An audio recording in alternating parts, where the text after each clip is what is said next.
Okay, let's dive in. You've sent over quite a stack here. Really interesting mix. Articles, reports, looks like some of your own notes too, and even a few surprising facts tucked in there. Yeah, it's definitely diverse, covers a lot of ground. It really does. From, big national headlines and economic stuff down to very local incidents, even some history and universal curiosities. Absolutely. And our goal here in this deep dive is really to navigate through all this material you've provided. We'll try to pull out the most important bits, maybe connect some dots for you. Basically give you a fast track to getting informed on everything in this stack without you having to wade through it all page by page. Exactly. Get you those key insights, maybe some unexpected details, those aha moments directly from your information.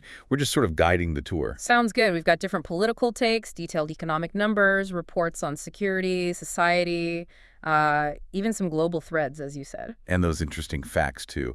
It's all part of the picture these sources paint. So looking through it all, it feels like a lot orbits around recent events in Nigeria, particularly governance and maybe the state of democracy there. Definitely. A big chunk seems to focus on that. Yeah. And June 12 comes up quite a bit as a key point of reference in the news you shared. Yeah, I noticed that. President Tinubu's actions around honoring people connected to June 12 seem prominent. Right.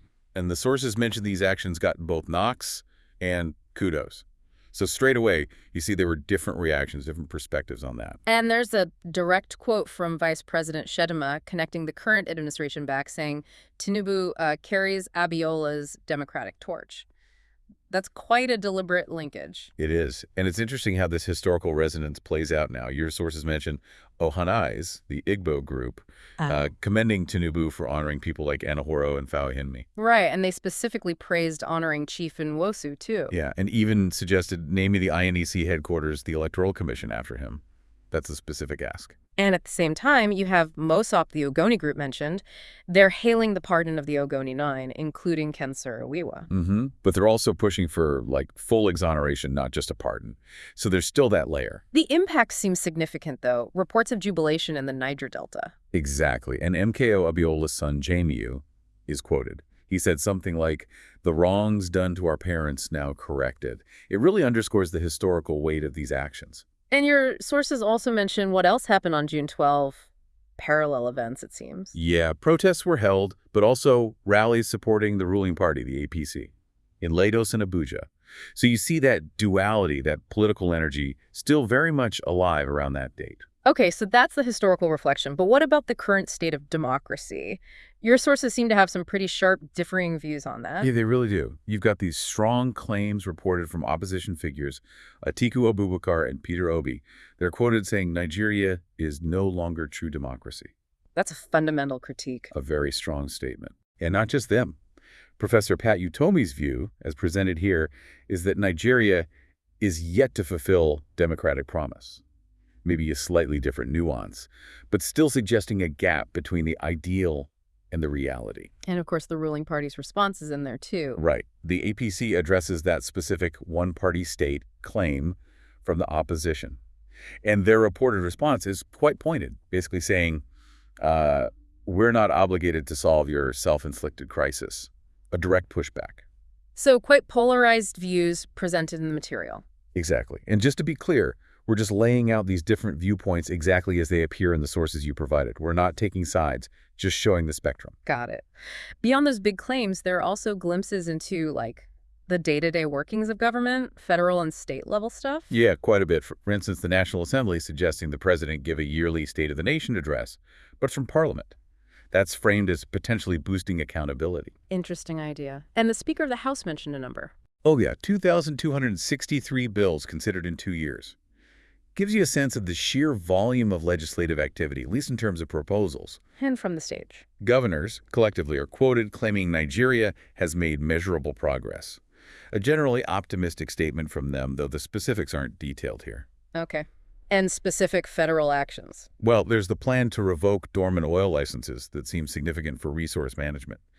And the FCTA shutting down a road, the Apawasa Road, for a project inauguration, shows infrastructure work is ongoing. But also, a potential downside reported over 3,300 property owners, even embassies in the FCT, possibly losing their properties over compliance issues. Right, that could be quite impactful for those involved. It shows the regulatory side in action. And shifting down to specific states. Your sources mentioned quite a few things.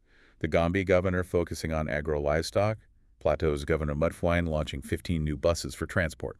That Benue governor's comment stood out, blaming clerics for worsening insecurity. That's a specific, maybe controversial take. It is. Then you have Yobe appointing a UK-based lecturer as a special advisor, bringing in outside expertise, perhaps. Borno's Governor Zulum commuting death sentences, pardoning 66 inmates. That's major justice system action. Ekiti helping businesses hit by a storm, Taraba setting a date for local elections November 15th, and Kano's massive polio vaccination drive targeting, 3.9 million children? Yeah, a huge public health effort. So if you pull all this together, the June 12 stuff, the democracy debate, legislative numbers, progress claims, federal actions, these varied state activities, what kind of picture does it paint based on these sources? It feels like a picture of constant motion, doesn't it? Political maneuvering, policy being made and argued over, local things happening, but also these really fundamental disagreements about where the country's actually heading. It's complex. Very dynamic, yeah. Okay, let's connect this to the economy then, because your material has a lot on economic signals and resource management too. Right, especially the oil and gas sector. Yeah. And it's a complicated picture presented here. On one hand, good news, maybe. A big N2 trillion drop in petrol imports. Attributed to better domestic production, right? Yeah, which sounds positive for self-sufficiency. But then you immediately get this contrasting statistic. Sure. Producers exporting almost N13 trillion worth of crude, while local refiners are described as, quote, starving. So the value is leaving, but the local processing isn't keeping up. That's a classic challenge. Exactly. And then another report says oil production itself is shrinking again, which threatens that target of 2 million barrels per day. That hits revenue directly. But wait, didn't another report say they're meeting their OPEC quota? Yes.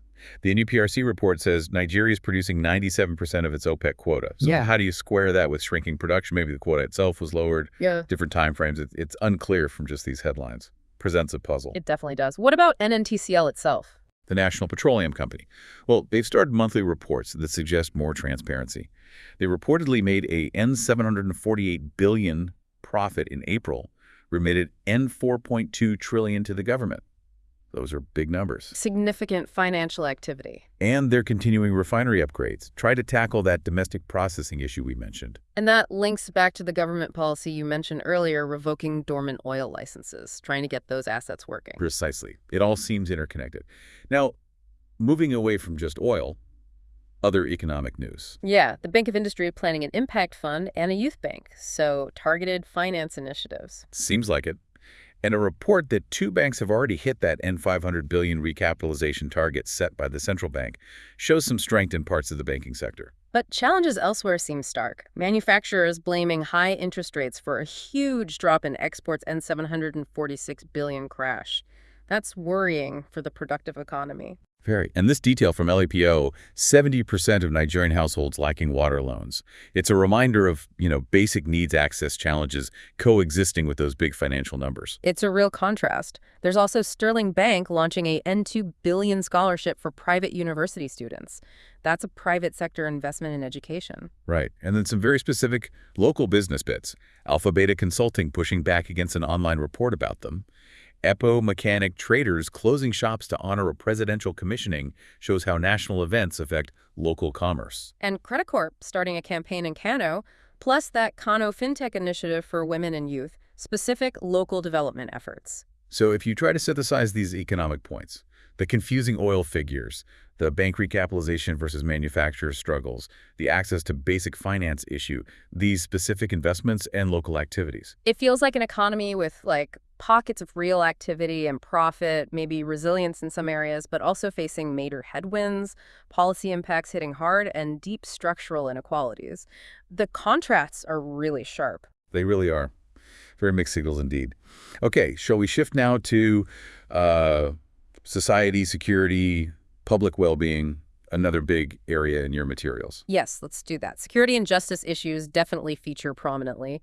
There are reports of detentions, like 10 suspected herders over killings in Benue. And troops reportedly killing a wanted terrorist leader, Al-Dada, and others in Zamfara, shows ongoing counterterrorism efforts. And we already mentioned the Benue governor's take, blaming clerics for insecurity in his state. That's one perspective on the causes.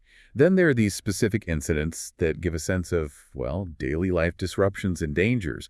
That tanker explosion causing a massive gridlock on the Lagos-Ibadan expressway. Yeah, motorists stranded for 24 hours, the report said. Huge impact. And another fuel tanker flipping over in Oyo, causing panic. And more direct violence reported, too. Thugs attacking a democracy protest in Ondo. A man dying in Niger State over a dispute about a girlfriend. Tension in Onitsha linked to operatives allegedly killing a young boy. It's grim reading some of this. An Amotekun operative collapsing and dying in Osun. Police arresting 46 suspected cultists in Ondo after killings. A man found hanged in Ogum. A teenager faking her own kidnapping. And even issues with authorities. 3 inspectors reportedly detained for extortion in Anambra. So it's a whole spectrum of security challenges and societal problems reflected here. Definitely. What about the justice system itself, beyond arrests? Well, we mentioned Governor Zulum's pardons in Borno. There's also an Ekiti court ordering a suspended traditional priest to leave his residence, sort of a unique intersection of law and tradition. And a small detail about prison conditions. 11 inmates getting hernia surgeries at Kuje prison. Okay, shifting towards health and social development. NCDC data on Lassa fever is included. 142 deaths, over 700 confirmed cases in 18 states. A reminder of ongoing public health challenges. And a different medical story, a hospital in Tano, AKTH, using maggot therapy successfully on 15 patients. Interesting. And looking forward, there's this mention urging Nigerians to gear up for the 6G revolution. So, future tech focus. Amidst all the challenges, there are positive stories too, right? Yes, definitely. A 19-year-old Nigerian innovator, Ifeoluwa Ofolayan, winning an award in London.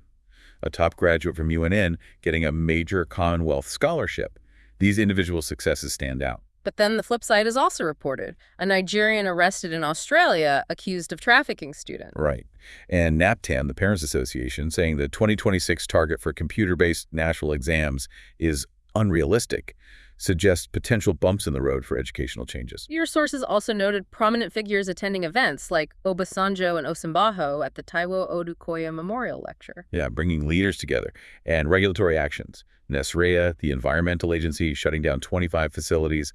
Gombe police cracking down on motorcycle use and weapons display locally. And one last local point of community. Igbokuta, appealing to the Lagos governor about a planned monarch installation, shows local governance disputes. Wow, that was a lot in one section. Yeah. Security operations, tragic incidents, justice system actions, health stats, tech forecasts, individual triumphs, educational debates, community issues. It's a really dense snapshot, looking at all these disparate pieces from your sources, the fight against crime, the everyday impacts, the health situation, successes and challenges. What does it tell us about public well-being and safety as reported here? It feels quite overwhelming, the range of experiences. It really underscores the complexity, doesn't it? Persistent, serious issues on many fronts, but also, ongoing efforts by people and institutions to cope and improve things. It paints a picture of a society grappling with a lot. Now, shall we widen the lens a bit? Your sources also had some global threads and curiosities. Yeah, let's do that. Not everything was Nigeria-focused. There was that tragic Air India crash, mentioned 1 survivor, 241 deaths. Awful. And a report notes President Tinubu sent condolences to Prime Minister Modi in India. So that connects back. And some international politics, Netanyahu and Israel surviving an attempt to dissolve parliament. Right, a snapshot of political dynamics elsewhere. Yeah. And items related to former President Trump in the U.S. Yes. One report mentioned him vowing to try and bring India and Pakistan together to solve anything. A reported diplomatic ambition. And another incident mentioned a U.S. senator being removed from a Trump official's press conference. Again, just relaying what's in the sources you provided. And an economic point with a global connection, China offering duty-free market access to Nigeria and others, that could be significant for trade. Potentially, yes. So? Now for the really fun bits, the did you know facts you included. Yes. Victoria Falls in Zambia.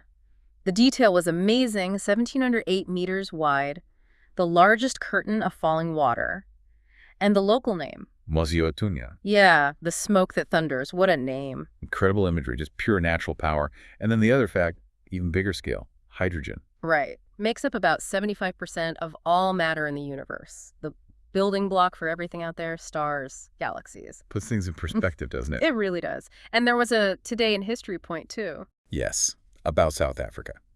On this day in 1950, the Group Areas Act was implemented, a key apartheid law forcing racial segregation in housing and business. That historical note, even though it's from a different place and time, definitely resonates with some of the themes we've touched on about governance, justice, policy impact. Absolutely. A powerful reminder of how policies can shape societies, sometimes in deeply unjust ways.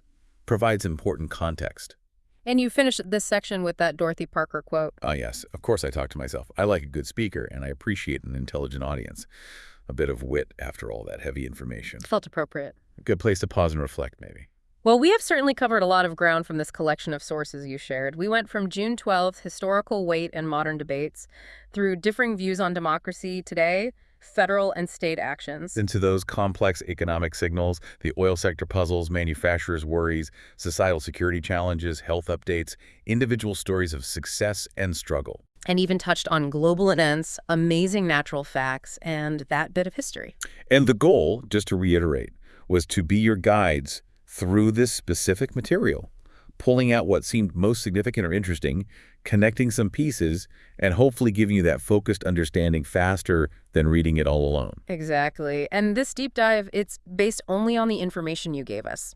Every point here is really an invitation for you to dig deeper if something sparked your interest. We've tried to highlight the key nuggets from your sources. So as you think about all this now, how do you process those contrasts we saw? Like, you have claims of measurable progress coming from governors reported right alongside these persistent serious challenges, the insecurity reports, the economic pain for manufacturers, those fundamental questions about democracy.